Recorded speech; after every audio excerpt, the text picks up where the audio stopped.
Well, have you, buddy? It's another Conversations With. And today I'm delighted to have with us Deb N, and Deb's a member of the Charlton Board of Selectmen. And we've just gone through a special town meeting, and there's so many unanswered questions. There's so many things that this one says this one says that. They don't know this, they don't know that. And we had an interesting town meeting, a special town meeting the other night. And at the outset, Deb, let me welcome you and say it's great to have you with us. Well, thank you for having me back. I'm happy to be here. Well, the one thing I want to talk about is the meeting itself. And I'm a former moderator. Mm-hmm. And moderators are challenged with running the town meeting. And make no mistake about it, the moderator runs the town meeting. And every town meeting in any community you work, there may be variances. Some towns have a quorum, you have to have a certain amount of people, but every town has bylaws that control that town meeting. Yes. And then there's the town meeting itself, which is the simplest form of democracy. A great opportunity. How many communities, how many people would like to have their say in Congress, but you don't?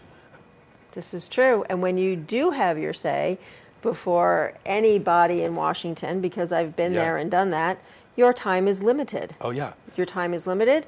You have to answer questions directly, and you have to keep it to the scope of whatever is germane at that time. And so the one thing that I was at the meeting, and the one thing that I felt just a little disappointed in was that the folks who filled out their petition to get a meeting, which the Board of Selectmen called and appropriately handled, and the town officials planned, worked it out, and there it was.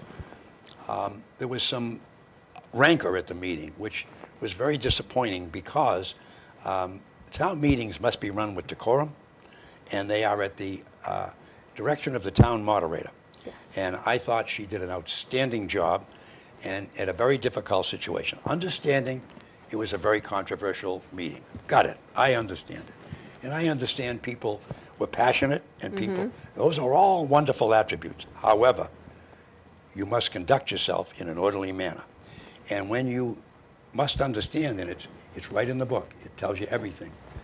When there's a motion on the floor, you can only speak to the motion that's on the floor. Yes. And whatever that motion is, you must stick to that motion. Yes. And so to get up and talk about an apple orchard, which there's no mention of that was in that motion, and so forth. And so the moderator, doing her job, instructed the speakers to keep talking on the motion. Yes, and I don't want to judge, but I want to thank Linda Denault for doing the exceptional job that she did. She did a great job. She came under fire that night. She felt the brunt of so many people's heated emotions. There was so much anger directed at her, and I really just thank her for maintaining her decorum and controlling the meeting. She did not deserve the arrows that were thrown at her. Oh, no, and that was my point. And in fact, you know, when she said to one of the speakers, it was a woman, you know, you're out of order, you know, and they started arguing with her. She has every right to have that person removed from the meeting. And because it's tying up the town meeting. And then someone in the back section, I was sitting up back, 4 or 5 rows in front of me, a gentleman stood up and yelled, "This is an open meeting, let her speak." And I would effectively say to him, "Oh, no, it is not an open meeting." And the moderator runs that meeting. It was a town meeting, and you must speak on the motion. And this woman obviously was sliding out and taking a little liberty with the actual motion. And rightfully so, the moderator did not cautioned her to stay on the motion. And 2 or 3 other speakers too. And I'm glad you brought that up. I just felt bad. No, obviously the gentleman in the back was confused about what was actually happening that evening. Yeah. And I think that's in part because they simply didn't have all the information. They didn't understand the parameters of the meeting and why it was happening and what could be done and what could not be done. So I'm hoping that in the future, we can provide our citizens with a bit more information so that they have all the facts about Right. what's going on and what's Right. supposed to be done and not done. Well, so much so that I'm going to contact the moderator and ask her to come and do a program with me, because I think it would be very, very eye-opening for some of our citizens. And I understand emotions. I understand personal agendas. I got it. Yeah. I was a town moderator. I got it. I used to call him Big Mouth Charlie in the 18th row. Oh. And I would see it. And in my career, I have seen great legislation get defeated. That in all reality, it ultimately came back at another meeting and did pass. But I've seen it defeated because of the guy in the 18th row who gets up and rah, rah, rah. And I used to have a great saying: why is it that the inarticulate and the misinformed make all the noise? Well, And I I think think it's we had people there Yes. who were misinformed, making a lot of noise. this And that is was true. unfortunate. And being louder does not make you more honest. No, and even I saw an interesting thing, and to her I give her credit. In fact, when I was moderator, I used to have the finance committee in front of me, and when things would start getting out of control, or if we were laboring on an article, if I went like this, somebody would move the question. And because we needed to get this thing going. Yes. Because when you move the question, it ends debate. Yes. And you vote right away. She even was kind enough, even after the question was moved, to allow 2 more people to speak. And that was her decision. And I gave her credit for it, because they were, well, wait. She said, okay, you can finish. And then she didn't have to. No, she didn't have to. Once you move the question, ends debate, you must vote. But in any event, and that's where it was unfortunate that one of the speakers was, a little inaccurate when he talked about something that he said wasn't in writing and didn't get done, and he knows nothing about it. And I think that's unfortunate. I do But- too. I was hoping that after the individual, I think was the second to last speaker, I had wanted to address that, but of course we couldn't because the question had been moved. So maybe Yeah. we can address it now. Well, one of the things that's happened, there's a lot of emotion. There was just no question about it. And first of all, the town has voted yes. The Commonwealth of Massachusetts has voted yes. Yes. It's a law. Now, personally, Should we I think it should have been explain- done 20 years ago. Should we explain to the audience what we mean when we say voted yes? I think they all know, but Yeah. we can say the town of Charlton has voted in the affirmative for recreational marijuana for adults. The state of Massachusetts has voted in the affirmative for recreational marijuana for adults. Right. And I have been lambasted and verbally assaulted for my view that simply because the town of Charlton was a yes town, that doesn't mean we want it here. And someone actually said that.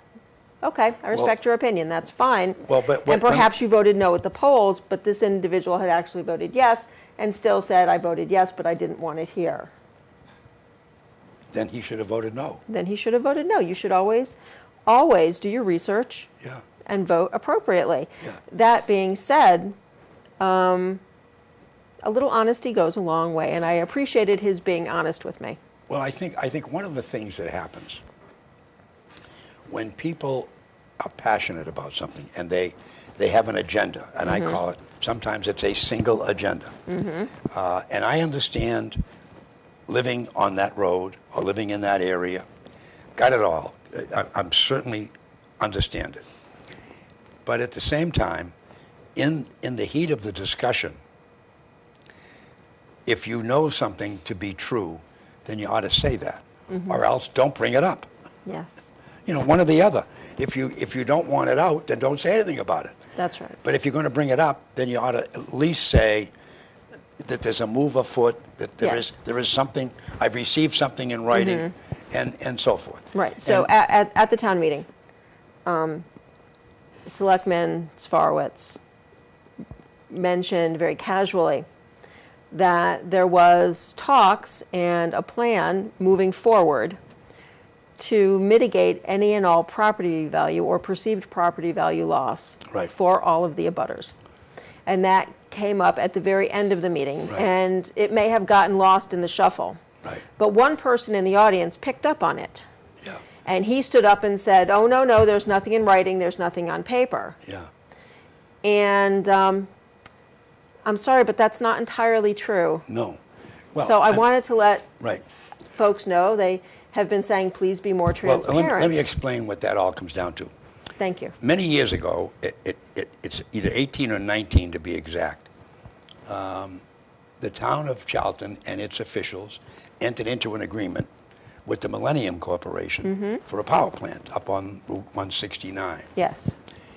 At that time, a lot of the folks who lived on 169, and it was a very, very controversial.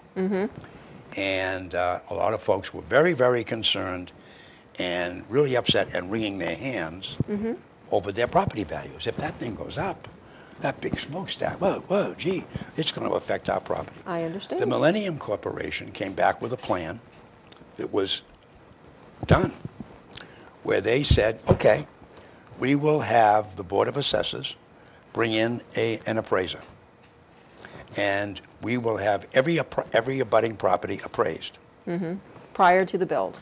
prior to us building it. Okay. And in good faith, we will give every person a $1,000 upfront payment. And 1 year later, or 1 year after the property is developed and built, we will come back and have each one of those properties reassessed. And who did the assessing? A company called Hunneman. Okay. That's what they do. That's what they are. That's what they do for many towns, Okay. including Charlton.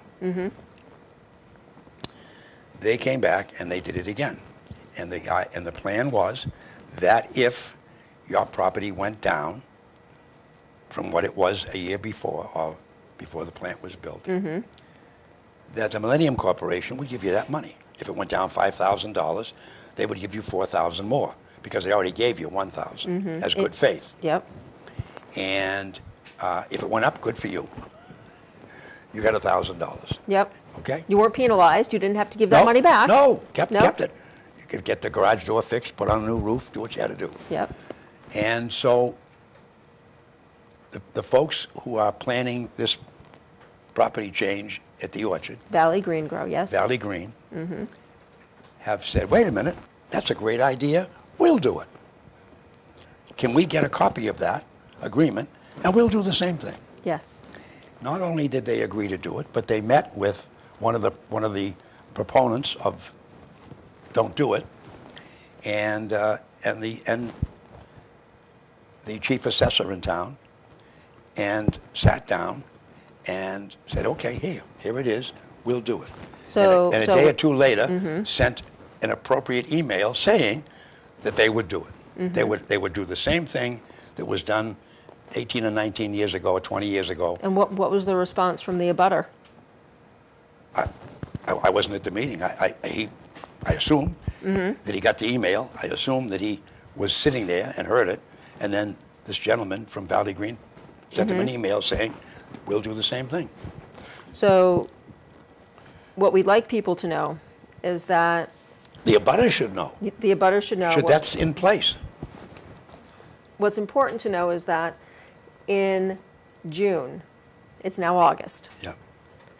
So in June, July, representatives from Valley Green Grow, a representative from Valley Green Grow, met with the town assessor, that's Deb Ciccarini, Yeah. Ciccarini, Yeah.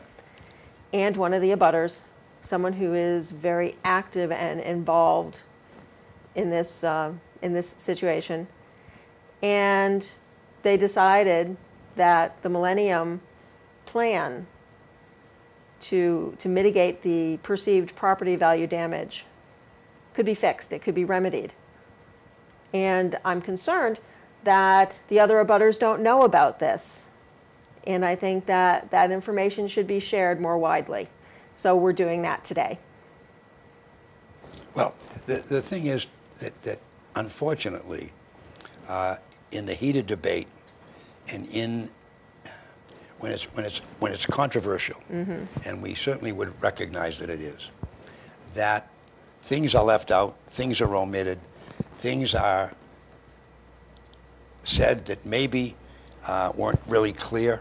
Misrepresented, perhaps? Well, let's call it not clear. Okay. You know, and in all fairness, that's not who am I to judge? You know, so the point I'm making is that in fact there is an agreement that has been made and a position stated that they will in fact do the same thing that they did 20 years ago with the Millennium property. For those people who are abutters to the property, who are concerned, and their main concern, the original argument, was their property values would go down. Yes. And so there you go. They've now reached out and said, look, we'll at least solve that problem for you. Right. We're willing to adopt the same plan that was adopted 20 years ago. And I'm sure there's room for negotiation. Can we do this? Can we Yes. do that? And work out the fine line details, which is fine. Right. It may not be $1,000. Right. It may be, something more appropriate yeah, for this time The other period. big discussion is the 61A and B, the state thing about commercial, residential, and agriculture. And industrial. And agriculture, the zoning of it. Yes. And the big argument is that, in fact, when you take a seed and you put it in dirt and you water it and it grows, I consider that a plant. Most people would. You I can put consider it that in a plant. soil, you can put it in water, you Water. can put it in the ground, Yeah. you can put it in a greenhouse. And the attorney said at that meeting that horticulture is considered under the umbrella of agriculture, That's right. which is under the umbrella of 61A. Right. And one of the things that the Department of Revenue has come back, the Board of Assessors reached out to them, and they brought up an interesting point. In 61B, it spells out. In fact, it uses, one of those things is tobacco is mentioned. And, Tobacco and from a seed yeah, in a plant. is mentioned. Yes. But there is no mention, because that law was probably written and passed 25 or 30 or 40 years ago, Lord knows when.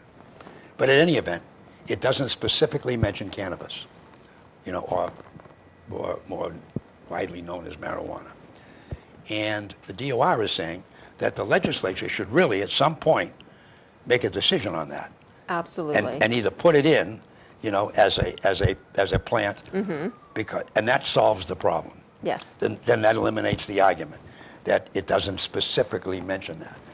But it's agriculture, and one would be hard pressed to argue that taking something in a greenhouse or a hothouse, as they are called, and growing it isn't agriculture, or isn't a plant, or isn't horticulture, or isn't. Right. I think that people need to broaden their horizons a little bit and rethink how they view agriculture. I have seen plants grown in shipping containers, stacked one on top of the other, and it's a horizontal garden, and that's still considered agriculture. No, you don't see it, it's enclosed, but it's a plant, and it's growing, and it's agriculture. Very non-traditional, but that's okay, that's science. Yeah. Well, I mean, the thing is that it's a very, very, very sticky subject. The people who feel very strongly on this side of it, and the folks who feel strongly on that side of it. I remember I used to be a negotiator. I used to have the great joy of negotiating the contracts in the town I used to be in. I was the chairman of the finance committee, and we used to have big fights and arguments. And finally the selectmen decided that rather than the selectmen trying to negotiate, we should have a negotiating committee. So Okay. I was chair of the finance committee, and I became the negotiator for the town I was in at the time. And I would sit down with the police and fire department and the town employees, and we'd negotiate the contract for the next couple of years. And I learned from a tremendous gentleman who was the United States Senator at the time he told me the story, and later became President of the United States. His name was John Kennedy. I had a radio station. I was a young kid up in Ware, Massachusetts, and in 1958 he was running for re-election to the Senate against Henry Cabot Lodge. and he came to the town and had a little rally on the town hall. And I went to cover it for the radio station, and afterwards I interviewed him. And he and I were talking. And I talked to him about, politics and so forth. And he said, politics is interesting. It's simply the art of compromise. You must learn to give on the little things to get the big ones. Yes. And when you sit down, and you have to sit down, and he said this, somewhere between this, which is what you want, and this, which is what I want, there's a place that we can meet. Yes. Gotta be. There has And he to be. says, if we do it right. And I remember sitting down with the representatives of the different departments, and they'd come in and they wanted a dollar raise, and the town wanted to give them 40 cents, whatever it was.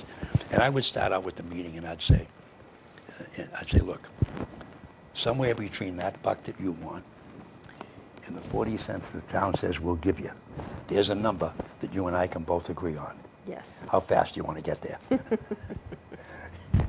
And guess what? By negotiating properly, Yes. we were able to come up with an agreed figure. Everybody was happy. Well, And so it's important. Negotiating is important. Recently, the town administrator was tasked with getting a large volume of documents for someone. They had made a request, and I want all these documents, and she had to come up with the actual cost to do it. to do it. And in fairness, she did it. She contacted everybody. She found out how much it would cost for each one of the participants that were part of this document request. And she came up with a very large figure. It wasn't the figure that the individual thought it would be. And they had a discussion, and she said, well, do you really need all of this? Or can we meet somewhere in the middle? Yeah. And what exactly do you need? Yeah, what do you really want? And he came back and said, I apologize for a poorly crafted request, because he realized you can't have all of this without paying this, so let me change my request and we'll come back and meet in the middle somewhere. And that's what he did. And the request for documents went from about 73,000 down to 1,300 because they were able to come together Right. and fix it. And then shortly after that, he requested that we drop the price even more so it wouldn't be overly burdensome. And the Board of Selectmen agreed to do that, and we dropped it to 300. Right. We came to a compromise. Right. We fixed it together. Right. And by the way, the interesting part of that, if the agreement came out to 1,300 or 1,400 and you lowered it to 300, then it still cost that much money to get that information. It does, but we. All right?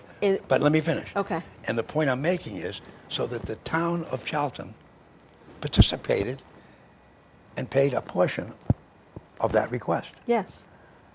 which is fair and honest and a good thing. I'm not against it. I think it's wonderful. It was fair and equitable. Yeah. And then the board, in its judgment, said, well, wait a minute, let's work with this and let's make it whatever it was, 300. 300, yeah. Which is certainly a lot more reasonable. And that's what we want. And I hope made everybody happy. And the point I'm making is that I also felt bad that the board itself got hammered a little bit at that meeting, which was kind of unfair. And if that made them feel good, and that made them, it was great to, you guys are, you didn't do this, you didn't do that, and if that was okay, but by the same token, it still goes back to class, dignity, and decorum. Yes. And I think that was the only. I thought it was a great meeting, other than it got a little noisy and a little, and some of the folks there didn't understand that it was a town meeting, and that town meeting has a whole list of how it can be run. Yes. And by the way, it's law. Yes. I think that the show, hopefully that Linda Denault comes on. Oh, I definitely, and then the other thing Goes too, well. I want to do is get her and maybe the town administrator, maybe 2 weeks before the annual town meeting to come on and do a program. And if it takes us an hour, it takes us an hour to go through the different articles so that and explain to them. And Linda can explain. You got two, former moderator and a Right. moderator, and explain to people what they can do and what they can't do. Yes, because we know that what happened back in May, when our annual town meeting ran past midnight, that was very difficult for people.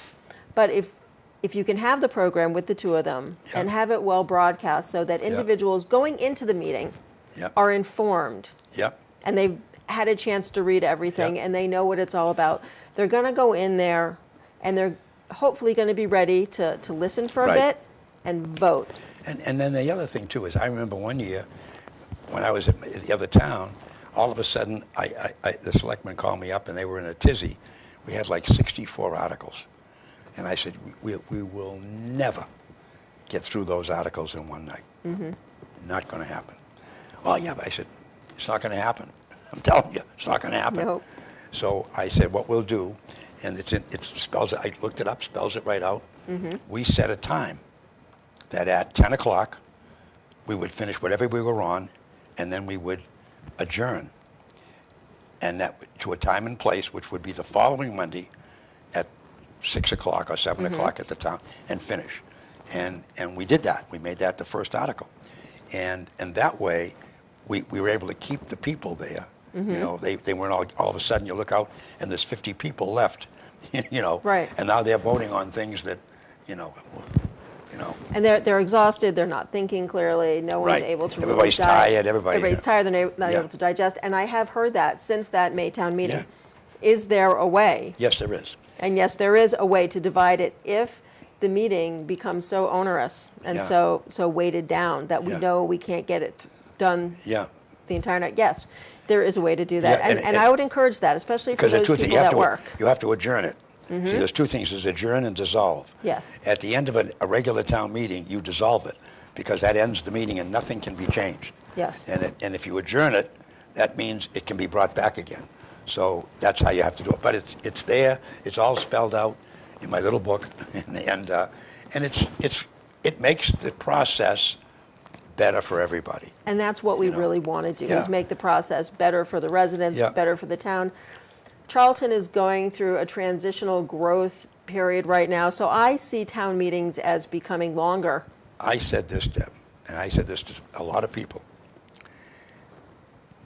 There are still people out there who think we are a small town. Not anymore. No, we are no longer a cow In the town. last 8 or 10 years, and I see it in the Board of Assessors, the growth has been incredibly. In Really? fact, we are one of the fastest growing towns in the Commonwealth.